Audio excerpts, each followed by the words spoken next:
आप देख रहे हैं इंडिया टाउन न्यूज, भारत की बात। नमस्कार, जय जोहार। आप देख रहे हैं इंडिया टाउन न्यूज और मैं हूं आपके साथ सुधीर मिश्रा। स्वागत है आपका हमारे खास बुलेटिन राजधानी सरकार धानी में, जहां हम आपको छत्तीसगढ़ की महत्वपूर्ण खबरों से रूबरू कराएंगे। तो चलिए बुलेटिन की शुरुआत करते हैं, लेकिन उससे पहले एक नजर आज की हेडलाइंस पर। छत्तीसगढ़ में अनिवार्य हुई ऑनलाइन अटेंडेंस, मंत्रालय में बायोमेट्रिक उपस्थिति लागू, सभी विभागों को नियम का कड़ाई से पालन करने का अनुरोध।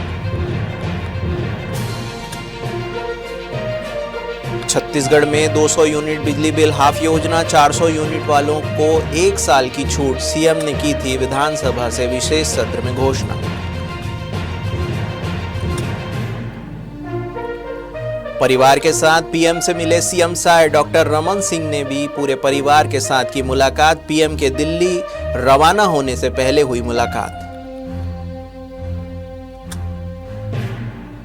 India versus south Africa match की टिकटें कर रहे थे ब्लैक, पुलिस ने ग्राहक बनकर 2 युवकों को किया गिरफ्तार। पुलिस ने ग्राहक बनकर बुलाया था ब्लैकरों को। डीजीपी आईजी सम्मेलन में पीएम मोदी का संबोधन, एआई इंटेलिजेंस और नए कानून पर दिया जोर, बोले पुलिस व्यवस्था के व्यापक आधुनिकीकरण की जरूरत।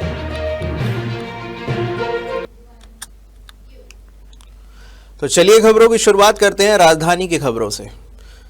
सरकारी अधिकारी और कर्मचारियों में प्रशासनिक कार्यकुशलता और समय की पाबंदी के मद्देनजर सरकार ने मैनुअल अटेंडेंस की बजाय ऑनलाइन अटेंडेंस का अनिवार्य कर दिया गया है। आपको बता दें कि छत्तीसगढ़ सरकार ने नवा रायपुर स्थित मंत्रालय के लिए ऑनलाइन बायोमेट्रिक अटेंडेंस को अनिवार्य कर दिया गया है।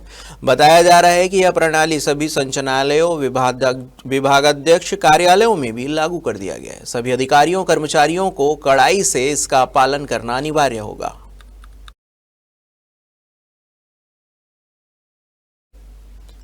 सीएम विष्णुदेव साय की घोषणा के अनुरूप पूरे प्रदेश में आज से बिजली बिल हाफ योजना लागू कर दी गई है, जिसका सीधा फायदा प्रदेश की आम जनता को मिलेगा। सरकार के निर्देशानुसार 200 यूनिट तक उपभोक्ताओं को हाफ बिजली बिल का भुगतान करना होगा। आपको बता दें कि सीएम विष्णुदेव साय ने विधानसभा के विशेष सत्र के दौरान प्रदेशवासियों को राहत देने के लिए 200 यूनिट बिजली बिल हाफ योजना लागू करने का ऐलान किया था। आपको बता दें कि करीब 4 महीने पहले यानी कि 1 अगस्त 2025 को सरकार ने बिजली बिल हाफ योजना पर बड़ा बदलाव किया था। भूपेश सरकार के समय लागू 400 यूनिट की सीमा को घटाकर 100 यूनिट कर दिया गया था। इस बदलाव का असर सीधे सीधे लाखों परिवारों पर पड़ा था। इसके अलावा पीएम सौर योजना को बढ़ावा देने के लिए भी सरकार ने नई पहल की है। जिन उपभोक्ताओं की खपत 200 से 400 यूनिट तक है, उन्हें भी अगले 1 साल तक 200 यूनिट पर हाफ बिजली बिल का लाभ मिलेगा। इस निर्णय से प्रदेश के 45 लाख में से 42 लाख उपभोक्ताओं को सीधे लाभान्वित किया जाएगा। 400 यूनिट तक खपत करने वाले उपभोक्ताओं को 1 साल का लाभ इसलिए दिया गया है ताकि इस दौरान वे पीएम सौर योजना के तहत अपना रजिस्ट्रेशन करा सके और 1 साल के भीतर अपने घरों में सोलर पैनल लगवा सके।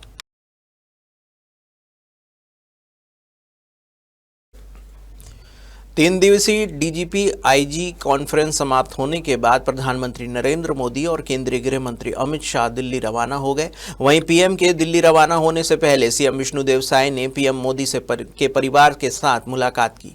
सीएम के अलावा पूर्व सीएम और वर्तमान में डॉक्टर रमन सिंह ने भी अपने पूरे परिवार के साथ पीएम से मुलाकात की। इसे लेकर सीएम साय ने ट्वीट किया है कि जिसमें उन्होंने तस्वीर पोस्ट करते हुए लिखा कि यशस्वी प्रधानमंत्री नरेंद्र मोदी की हमारे परिवारजनों से हुई मुलाकात जीवन भर याद रहने वाला प्रेरणादायक अनुभव है। अपने व्यस्त कार्यक्रम के बीच जिस आत्मीयता से मोदी जी ने सबका हाल चाल पूछा, बच्चों से सहज होकर बात की और आशीर्वाद दिया, यह अविस्मरणीय है। वहीं डॉक्टर रमन सिंह ने भी अपने एक्स पोस्ट पर लिखा है कि आज स्पीकर हाउस नवा रायपुर में प्रधानमंत्री नरेंद्र मोदी के साथ सपरिवार आत्मीय मुलाकात की। इस भेंट के दौरान पूरे परिवार और विशेषकर परिवार के बच्चों के साथ आदरणीय मोदी जी की तन्मयता और स्नेह से सभी अनुग्रहित है। अपने व्यस्तम कार्यक्रम से समय निकालकर परिवार से मिलने के लिए मैं हृदय से प्रधानमंत्री का आभार प्रकट करता हूं, ऐसा उन्होंने कहा।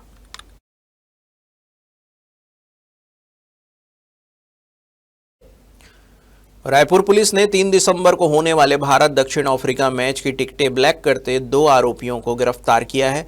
दोनों युवकों के पास से 2500 रुपए वाली 60 टिकटें बरामद की गई है, जिसे वह दोगुनी कीमत पर बेच रहे थे। मामला सिविल लाइन थाना क्षेत्र का बताया जा रहा है।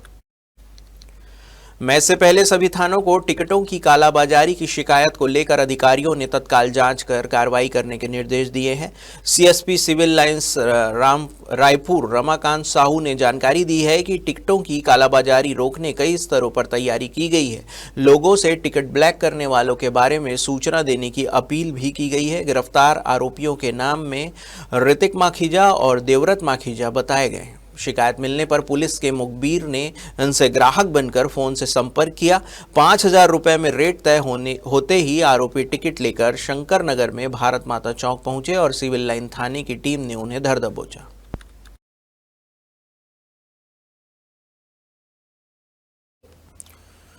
प्रधानमंत्री नरेंद्र मोदी ने भारतीय प्रबंधन संस्थान यानी कि IIM नवा रायपुर में आयोजित पुलिस महानिदेशक और महानिरीक्षकों के 60वें अखिल भारतीय सम्मेलन में भाग लिया।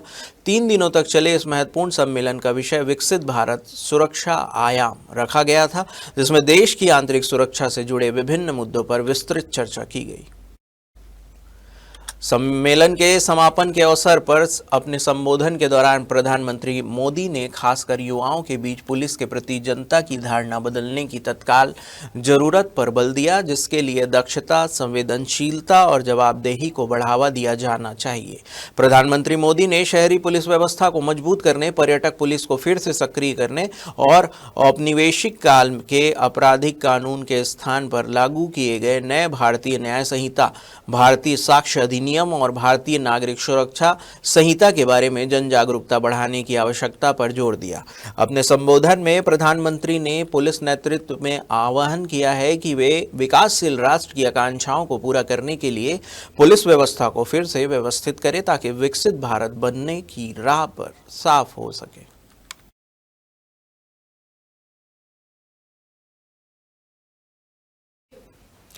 वक्त हो चुका है एक छोटे से ब्रेक का। बने रहिए इंडिया टाउन न्यूज के साथ। कभी कभी चेहरे का छुपा दर्द दुनिया नहीं देख पाती है। दाग, मुहासे, झाइयां सब आपके आत्मविश्वास को कम कर देता है, पर अब नहीं, क्योंकि Rukhsana glow and fair face pack जो दे आपकी स्किन को वो प्यार जो सिर्फ प्रकृति दे सकती है। हर लेयर को साफ करे, हर दाग को करे हल्का और आपकी मुस्कान फिर से लौटाए, because you deserve to glow naturally. Rukhsana herbal beauty product Amazon, Meesho और फ्लिपकार्ट में भी उपलब्ध। अमीन मोटर्स उड़ान ई रिक्शा छत्तीसगढ़ का नंबर 1 ई रिक्शा शोरूम, जहां आपको सभी प्रकार के ई रिक्शा के वैरायटीज उपलब्ध मिलेंगे। हमारा ई रिक्शा काफी मजबूत है और ये सालों साल चलता है, तो आज ही घर ले आइए आरटीओ इंश्योरेंस के साथ। हमारा पता है अमीन मोटर्स, प्यारेलाल चौक, GE रोड, न्यायालय के पास, राजनांदगांव। 9827174038 7724047008। ब्रेक के बाद आपका स्वागत है। चलिए बढ़ते हैं अगली खबर की ओर। रायपुर के पहले चिड़ियाघर नंदनवन से 38 पक्षियों को अनाधिकृत रूप से ले जाए जाने का मामला सामने आया है। इसको लेकर नंदनवन हदबंद सरपंच ताजू निषाद सहित ग्रामीण ने आमानाका थाने में लिखित शिकायत दी है। ग्रामीणों का आरोप है कि जंगल सफारी में पदस्थ डॉक्टर झाड़ियों ने बिना अनुमति नंदनवन से 38 नग चिड़िया, जिसमें विभिन्न प्रजाति शामिल थे, उन्हें डॉक्टर स्वयं के वाहन में पिंजरे में डालकर ले गया। शिकायतकर्ताओं ने बताया है कि जिस समय पक्षियों को ले जाया जा रहा था उसके दौरान वे डीएफओ के साथ बैठक में थे। डीएफओ ने उन्हें पहले ही आश्वस्त किया था कि गांव वालों की सहमति के बिना किसी भी पक्षी को चिड़ियाघर से बाहर नहीं ले जाया जाएगा। इसके बावजूद पक्षियों को चुपचाप ले जाया गया। ग्राम पंचायत की ओर से यह भी बताया गया कि जब इस मामले में नंदनवन प्रभारी से पूछताछ की गई तो उन्होंने कहा कि उन्हें इस संबंध में कोई भी जानकारी नहीं है।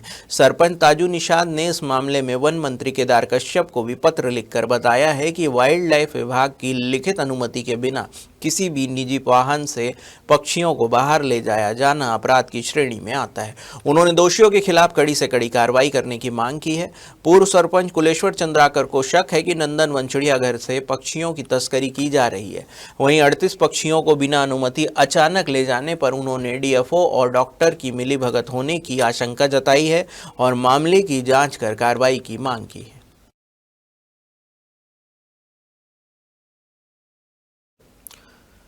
भारत निर्वाचन आयोग ने 12 राज्यों में चल रहे एसआईआर अभियान के लिए संशोधित कार्यक्रम जारी किया है। आयोग ने पहले घोषित सभी तिथियों को एक हफ्ते बढ़ाकर नया शेड्यूल जारी किया। इस नए कार्यक्रम में 1 जनवरी 2026 को योग्य तिथि माना गया है, यानी कि इस तिथि तक 18 साल पूरा करने वाले नागरिक वोटर लिस्ट में शामिल हो सकेंगे।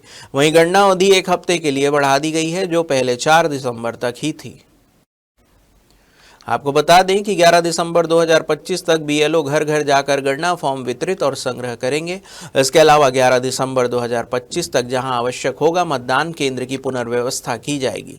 छत्तीसगढ़ में चल रहे स्पेशल इंटेंसिव रिवीजन को लेकर मतदाताओं के बीच सबसे बड़ा सवाल ये है कि क्या 2003 की वोटर लिस्ट में नाम होना अनिवार्य है। कलेक्टर गौरव सिंह ने स्पष्ट किया है कि 2003 की सूची में नाम न होने पर भी आपका वोट देने का अधिकार सुरक्षित है। एसआईआर फॉर्म भरने के लिए केवल वर्तमान वोटर आईडी का होना पर्याप्त है।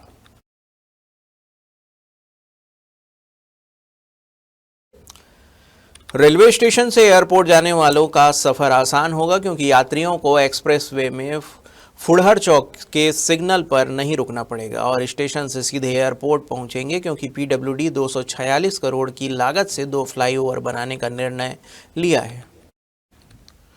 पहला फ्लाईओवर 90 करोड़ से फुंडहर चौक पर बनेगा। यह 4 लेन होगा। वहीं फुंडहर चौक से 900 मीटर की दूरी पर 156 करोड़ की लागत से 700 मीटर लंबा 4 लेन ओवरब्रिज बनेगा।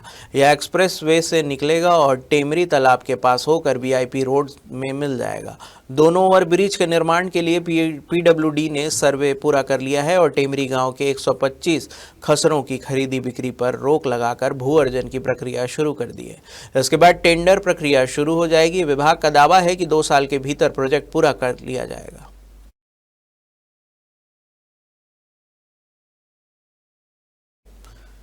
नवा रायपुर के शहीद वीर नारायण सिंह स्टेडियम में पहली बार होने वाले अंतर्राष्ट्रीय वनडे मैच को लेकर तैयारियां जोरों शोरों पर है। फैंस अपने फेवरेट क्रिकेटर्स को देखने के लिए उत्साहित है। मैच की सुरक्षा व्यवस्था को लेकर पुलिस अधिकारियों ने बड़ी बैठक की है। रायपुर रेंज आईजी अमरेश मिश्रा और डीआईजी गिरजा शंकर जायसवाल की अध्यक्षता में यह बैठक हुई, जिसमें एसएसपी रायपुर समेत डीएसपी और एसएसपी एएसपी लेवल के अधिकारी शामिल हुए। आपको बता दें कि भारतीय क्रिकेट नियंत्रण बोर्ड यानी कि बीसीसीआई को शहीद वीर नारायण सिंह स्टेडियम हैंडओवर किए जाने के बाद यह पहला मौका है जब अंतर्राष्ट्रीय वनडे मैच होने जा रहे हैं। बीसीसीआई के नियमों के तहत सुरक्षा व्यवस्था लगाई जाएगी। यातायात समेत 2000 पुलिस अधिकारी और जवान तैनात रहेंगे। होटल, स्टेडियम समेत पूरे रूट पर पुलिसकर्मी मौजूद रहेंगे। मैच के लिए फैंस की दीवानगी को देखते हुए उम्मीद है कि आने वाले दिनों में सभी टिकटें पूरी तरह बिक जाएगी। आयोजनकर्ता का अनुमान है कि मुकाबले के दिन स्टेडियम खचाखच भरा होगा और दर्शकों को बेहतरीन क्रिकेट का रोमांच देखने को मिलेगा।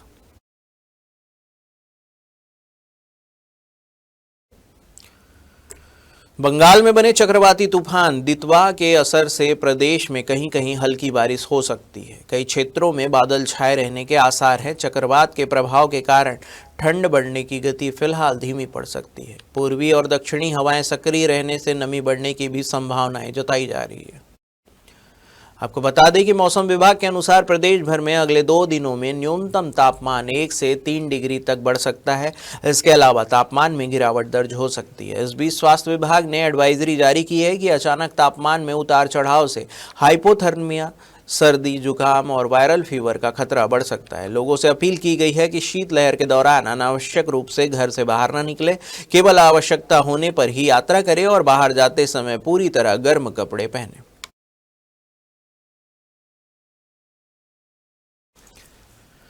हमारे खास बुलेटिन राजधानी सरकारधानी में फिलहाल इतना ही। देश प्रदेश की तमाम खबरों से अपडेट रहने के लिए बने रहिए इंडिया टाउन न्यूज के साथ। नमस्कार। आप देख रहे हैं इंडिया टाउन न्यूज, भारत की बात।